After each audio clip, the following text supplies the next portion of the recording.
ocasión me voy a referir puntualmente al caso de Juan Pablo Gómez Múnera, alias Aristi, una persona vinculada a este proceso conocido como el secuestro de Fito Acosta, vinculado altamente en el sentido que él mismo, inclusive en su momento, en conversaciones adelantadas con la misma fiscalía, aceptó haber participado en unos hechos en medio de los cuales se privó de la libertad al señor Acosta y a su esposa, pero dentro de las declaraciones que rinde establece unos móviles y unos elementos particulares que hacen entender que se trata de una situación bastante diferente a la que ha sido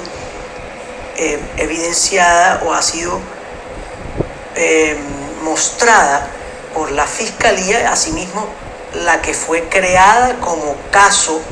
de secuestro extorsivo agravado, que hoy hace parte de un proceso en el que se encuentran vinculadas varias personas. Alias Aristi, una persona que dentro de su historial tiene haber participado en diferentes actividades delictivas y haber sido reconocido en la ciudad de Barranquilla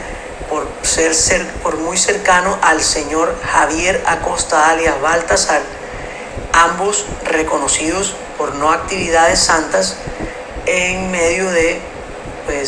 grupos y personas que se dedicaban específicamente a temas como regularización, digamos, de cobros y deudas por vías de hecho no legales. Es decir, cobros a la fuerza y este tipo de situaciones que él mismo relatará en la denuncia que a continuación me permitiré leer y sobre la cual haré algunas acotaciones que pueden aclarar situaciones dentro de este caso que, repito, conocemos a la fecha aún como secuestro de Fito Acosta. Alias Aristi, Juan Pablo Gómez Múnera, estaba privado de la libertad. Fue capturado el 26 de noviembre del 2019 dentro de las órdenes de captura que solicitó el fiscal Jairo de Jesús Vázquez Narváez, un fiscal de apoyo que, posterior a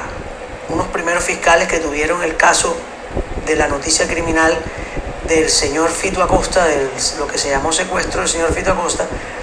fue designado como fiscal de apoyo y, curiosamente, en medio de esa designación prosperaron todas las cosas que fiscales anteriores habían indicado que no prosperaban porque habían estudiado y habían decidido no tenerlas en cuenta por no encontrar inferencias razonables mínimas para vincular personas que el fiscal Jairo de Jesús Vázquez Narváez sí consideró en el breve tiempo en el que estuvo comisionado por parte del entonces director de Fiscalías, doctor Rodrigo Restrepo.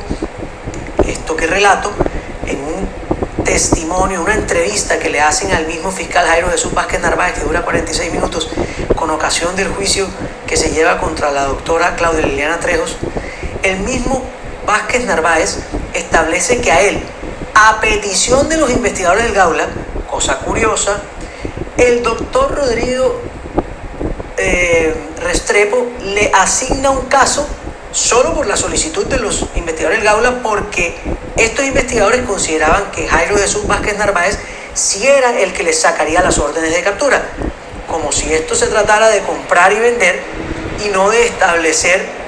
verdadero estudio y profundización de si existen o no inferencias razonables para vincular personas dentro de una investigación, sobre todo de una gravedad como de la investigación que se refiere. Me atreveré a leer la denuncia penal que presentó estando privado de la libertad desde la cárcel del Bosque vía virtual el señor Juan Pablo Gómez Múnera, y la dirige al fiscal general de la Nación, asunto denuncia penal. Acude a su despacho Juan Pablo Gómez Múnera, mayor de edad, con domicilio en la ciudad de Barranquilla, identificado con cédula de Maceo, Antioquia, y bueno, las generalidades de ley con las que se identifica el señor Juan Pablo Gómez Múnera, que ya está altamente identificado dentro de esta causa. Los hechos. A finales de noviembre del 2019 hicieron un allanamiento en mi casa sobre un secuestro con orden de captura por el delito de secuestro agravado al señor Rodolfo Acosta alias Fito Acosta y a su esposa Katia Barros. estando recluido en la cárcel distrital del Bosque, me visitaron dos investigadores del Gaula de nombre Elkin Vargas y Charry. Elkin Vargas se refiere a Elkin Vargas Mendoza y a Charry se refiere a Wilson García Charry, a proponerme que rindiera un interrogatorio. Me ofrecen que si llego a un arreglo con ellos, ellos me ayudaban a salir del lío y me ofrecieron beneficios como una detención domiciliaria, mi libertad. Solo debía cuadrar una plata para ellos y unos gastos y declarar contra personas para las que la época no conocía y asegurar cosas que solo sabía de oídas, es decir, que había escuchado decir de quien fuese mi amigo y con quien había trabajado tiempo atrás, Javier Acosta. Estos señores del Gaula me exigen una suma de 10 millones de pesos. Hago un paréntesis, esta denuncia la presenta por corrupción en la investigación Juan Pablo Gómez Munera contra el fiscal Jairo Jesús Vázquez Narváez y los investigadores del Gaula Elkin Vargas Mendoza y Wilson García Charry. Cabe resaltar que advirtieron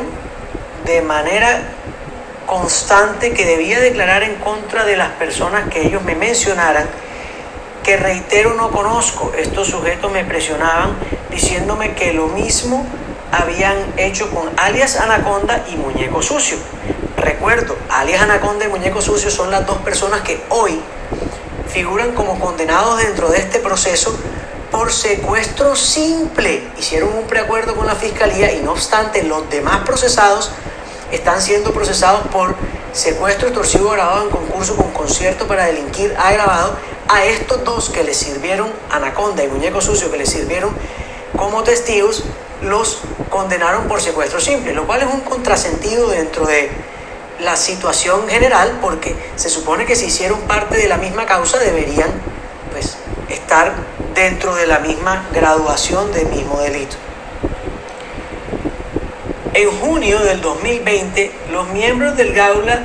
me trajeron el interrogatorio, procedieron a realizarme una serie de preguntas, las cuales ya tenían plasmada en el documento. Solo faltaba mi firma, procediendo a leerlo, una cosa irregular. Un interrogatorio que no le tomaron siquiera al señor, sino que ya se lo llevaron prefabricado con firma del señor fiscal, quien para la fecha ya no era competente para esto. Sin embargo, los policías judiciales antes mencionados hicieron este procedimiento y además se lo llevaron, como digo, firmado, prefabricado. Estos miembros, lo cual significaba declarar cosas que había escuchado. Claro, voy a publicar este testimonio para que cada quien lo lea. Yo estoy atrevidamente haciendo unas acotaciones al margen del mismo, pero el documento será publicado para que cada quien lo lea y cada quien concluya, por supuesto respetuosamente, lo que cada quien deba concluir de un documento tan claro como este, mediante el cual el mismo señor Rodolfo Acosta dice que este es el testigo más importante. Lo dice 4 años después, el 23 de septiembre de 2024, en el juicio contra la doctora Claudia Trejos, donde dice que este señor alias Aristi es el testigo más importante, con lo que yo estoy de acuerdo, y por ende este testimonio debe tomarse como una de las banderas principales de este caso. También me dijeron que para que declarara en contra del señor Gonzalo Moya y del señor Alex Torres, ya que supuestamente eran las personas que le daban información al señor Jorge Cuadro sobre los movimientos del señor Fito Acosta y del tal señor Moya y del tal señor Torres. No quise hablar, cosa que no le gustó. Es decir, los señores del Gaula le imponían a alias Aristi lo que debía decir y hasta se molestaron porque él se negó a hablar de Gonzalo Moya y Alex Torres. Los miembros del Gaula me pidieron que hablara sobre la casa en la que está cerca de mi residencia, donde en una época guardaba mi carro, pero a la que nunca he ingresado, no tengo conocimiento de quién es su propietario, y que tenía que decir que ahí estuvimos retenidos a los señores Acosta. Con este testimonio y los apartes que, repito, ellos presionaron a alias Aristi, a Gonzalo, a alias Aristi, Juan Pablo Gómez Múnera, para que hablara en contra de Gonzalo Moya y Alexander Torres. Como no acepté hablar de Moya ni de Torres, me dijeron que involucrara a más personas, así que me hicieron hablar de los abogados de José Anaconda y decir cosas de las que yo no tenía ninguna idea, y contra la fiscal Claudia Trejos, de la cual lo único que sé es que fue la primera fiscal de este caso.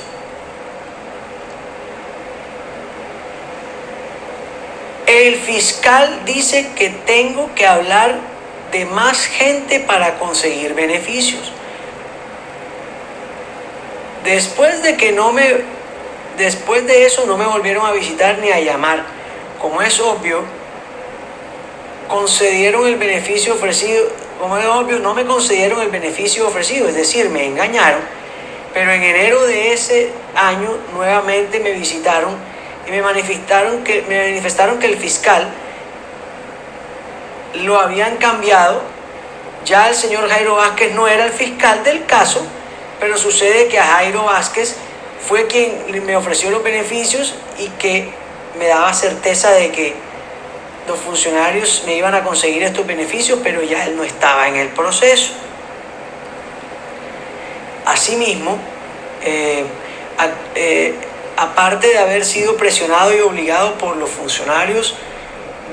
judiciales y el fiscal, ahora estoy siendo intimidado por el defensor de las víctimas. Se refiere a Carlos Miranda Castellano, quien ha participado no solo como defensor de las víctimas en este caso, sino que ha sido además un gestor, prácticamente un auxiliar de la justicia, del fiscal en estos temas. Y ha sido quien en los momentos, con el noticiero del señor José Gómez Daza puntualmente, tomó él mismo el micrófono y era el que transmitía las noticias. El señor aquí argumenta que corre peligro, que tiene miedo, que por supuesto pues hizo unas denuncias que se relataban con eso, y se refiere a que todo esto él conoce que se trataba de un cobro que,